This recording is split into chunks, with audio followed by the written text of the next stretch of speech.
So, this just happened today. Against my better judgment at the beginning of the month, I got a Tinder. I matched with a few guys, etc. One of them is James. We ended up texting each other, and he seemed pretty chill and pretty into me. He's a decent looking guy, and we seemed to click. He had apparently been in a relatively abused relationship with a woman, and he was looking to start over. According to him, she had hit him with a frying pan and a pepper spray. He kept going on about how crazy she was. Alright, it happens. We went out to the movies this past Friday, and I had a great time. We ended up talking for a few hours, and we hit it off pretty well. I asked about the ex because I was a bit curious as to why he'd stay with someone like that. He didn't say anything positive about her, just that she was crazy, had mental illness, and didn't take her meds, that kind of stuff. She had tried to baby trap him, but she had a miscarriage. He expressed relief that she didn't end up having the kid. He said that he felt obligated to be with her. Again, I get that. In all, I had a good time. This morning rolls around, and he tells me that he had hooked up with his ex last night, and that he was going to try to work things out with her. Mildly insulting that I lost out to an abusive chick, but whatever. I tell him it's cool. He then a few hours later texted me to say that she was crazy and that he thought that she was changing, but she wasn't, blah blah. He kept asking if he could see me. He was being very, very pushy about it and about wanting to see me today. He begged for 5 minutes of my time so he could explain it to me. I politely told him that I didn't want to be involved with someone who was clearly hung up on his ex. This is where it got nuts. He admitted that he still was, but that he wanted to see me today so I could meet her and she could determine if I was better for him than she was, and that she wanted him to be happy because he and I had a connection. I flipped after that. I told him the fact that he needed his ex to determine who was right for him was absolutely nuts, and that is not what love is, and that I won't be a part of it. His ex started texting me after that, and it was non-stop insults and incoherent shit that made no sense. She also dropped the bomb that she was his wife. I told her to fuck off, basically, and blocked the number. I went on to Tinder to message him, where I called him a piece of shit, and if he was intelligent, he should leave her and never message me again. He started harassing me with saying that I was miserable because they have a beautiful love, and all of this crazy shit. He then went to say, "My wife knows where you work. I hope she doesn't do anything rash." And I told him that if that was a threat, I would gladly go to the police. He then said that she's been in jail before. She's not afraid. And that she loves him so much, she'd fuck anyone up and risk jail for him. That she'd kill my friends if they tried to protect me. That she's armed and dangerous. I told him goodbye, reported him, and deleted my Tinder account. I did go to the police tonight, but since it wasn't a direct threat, they can't do much. The cop thinks that James was more or less a full piece of shit, and that he was full of shit, just trying to scare me, since some people love getting off on that shit. He said that I did the right thing by blocking him and reporting him, and said that I should just keep an eye open and alert people at my job. Scary thing is, James seemed perfectly normal, but he lied about being married, how he felt towards his wife, and flipped like a switch. His excuse for not being upfront about being married was that they were going to get a divorce. He seemed so docile and unassuming, and the hatred and aggressiveness was just insane.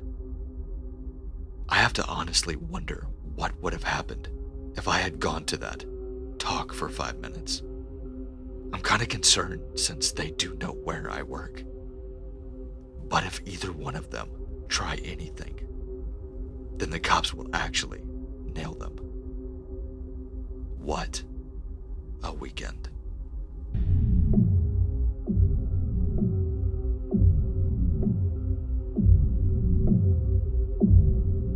We all make dumb decisions in life, but in this case, I was stupid. Very stupid. I arranged to meet a guy off Tinder, but because of my heightened anxiety about driving, I arranged him to pick me up outside of my place. I had been talking to him for a few weeks, at least, but that is not redeemable, and I know that. The choice I made this day could have ended me, but thankfully, I'm still around to tell the tale. The guy picked me up in his car and told me that he had planned to take us out for sushi. I love sushi, so I thought, great, right? No. He put in the name of the restaurant into his GPS, and we were off, making pleasant conversation on the way, until I started seeing the woods. When I looked out of my window, I felt very confused. We were supposed to be going into town, not in the wilderness in the middle of nowhere. Fear hit me hard then. He said, "I swear the GPS is taking me through here. I didn't choose this path. Please just get us back to civilization," I said. My eyes were wide, and I must have looked like a deer in headlights. His face was really apprehensive, so he must have known that I was scared completely shitless. Oh my God, I thought to myself. I should have just conquered my anxiety about driving and met him somewhere public. Or better yet, not met this guy at all. What the fuck was I thinking? I'm going to get murdered here in the woods. I tried checking my phone to see if I could assist him with the GPS, and that's when he had those spine-chilling words.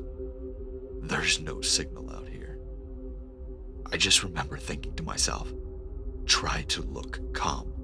Don't let him think that you suspect what he's onto. But man, did I feel terrified. The tips of my fingers were cold, while I was simultaneously sweating. If he was going to kill me, part of me wanted him to get it over with, so I wouldn't be left with anticipation. His forehead was perspiring. He kept saying, "I swear I'm not doing this. I'm trying to get us back to the route to the sushi place." I said, "I don't care about sushi anymore. Get us to a gas station, anywhere with people at this point."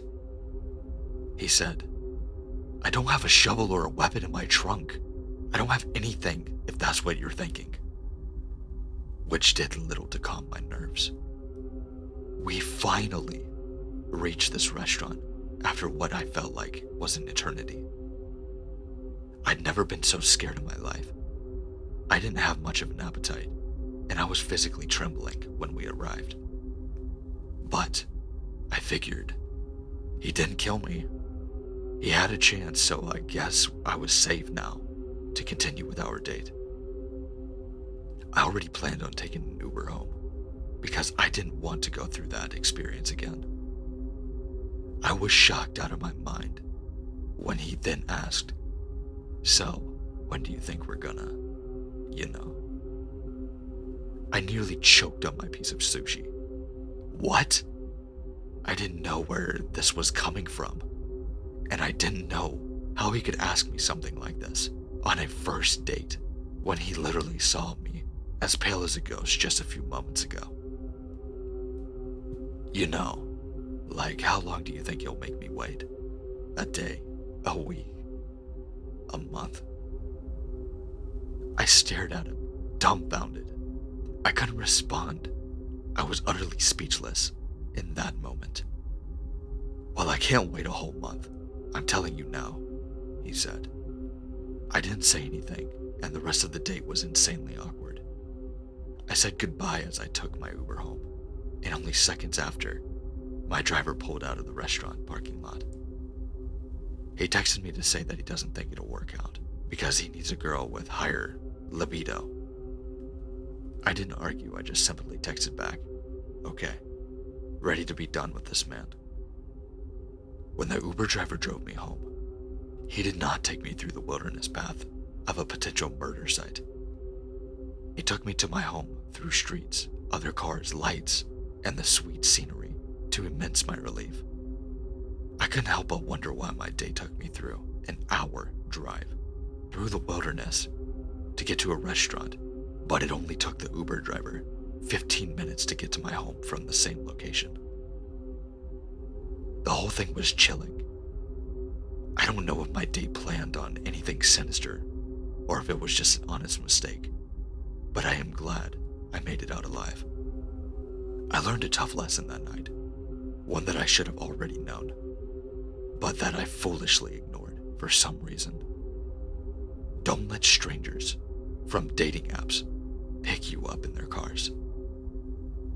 To the guy who took me through the woods, let's not meet again.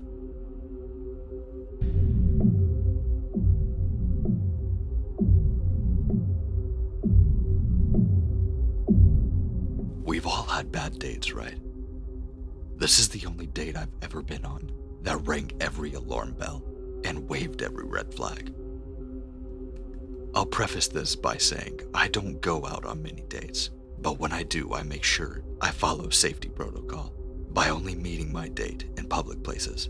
Let either family or friends know where I'm going, and park in a populated place, close to whoever we meet. Anyway, this date initially suggested that we meet at his house to watch a movie and have a few drinks, and I said no, that I don't feel comfortable with that, and I only want to meet in a public place.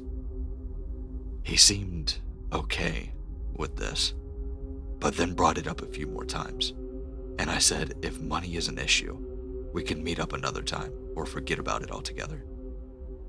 But my date backtracked and went with my idea of meeting at a cafe I chose that I was kind of familiar with and was equal distance to where we both lived.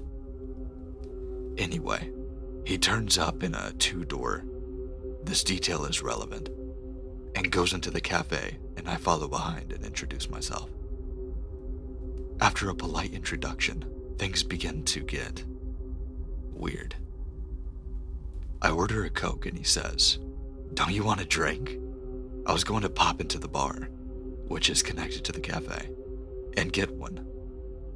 I say no, I'm not drinking with him, and he looks at me like, what the fuck, as if I'm being unreasonable. I already explained in messages that I don't drink as I'm on medication, so having to re-explain this honestly pissed me off. He seemed disappointed and goes to order a cider or something from the bar while I get a table. Anyway, we sit down with our drinks and the date immediately goes on about going back to his place again, even though the original plan was to stay here and order food, and I already stated that it was not happening. He says something along the lines of having a few drinks and eating at his place, and I said we don't have to eat. We can just have our drinks and leave. He gets all defensive and says he has money, but he prefers that we go back to his. I make a joke and say, "You're not a killer, are you?" And instead of laughing it off, he stares at me in an uncanny way and says, "You don't think I would hurt you, do you?" I laughed uncomfortably and I said, "Of course not. But really, I'm relieved that this date won't go on any further." Date suddenly says, "Are you going to follow me in your car? Because that wouldn't make any sense. How about we go in my car, but I've got packages in the front, so you'll have to squeeze in the back, and I'll drop you back off to your car after." In all reality, that made less sense than me following him in my own car and driving home from his house after. The fact it was completely illogical made it even more creepy in my mind. Every alarm bell was going off at this point. I said, "Look, I don't want to go to yours, and your insistence is giving me the creeps." The date looked shocked, mumbled something about needing the toilet, and excused himself from the table. A few moments later, I see him through the cafe window, getting into his car and driving off. Massive bullet dodge, in my opinion. Also, the fact that his car didn't have back doors made it even more sinister, because imagine if something happened in the car and I couldn't escape. So, short story.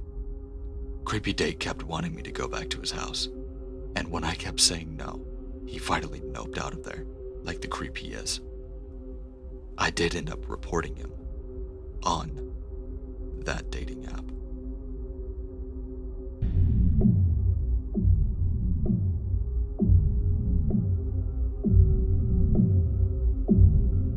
Thanks for watching. I really hope you enjoyed it.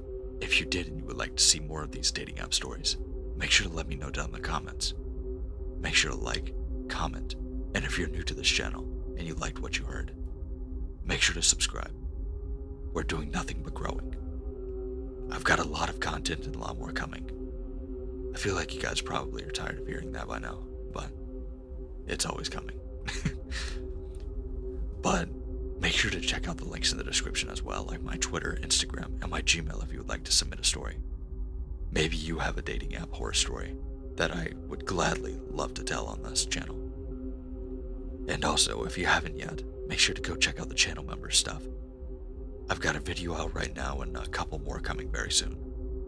So, just know that. But other than that, stay safe, stay scary, and I'll see you in the next one. Yeah, probably shouldn't ride with a stranger, just saying. And you probably shouldn't be on Tinder, really. Whatever happened to meeting people in public? Like, not online. Okay.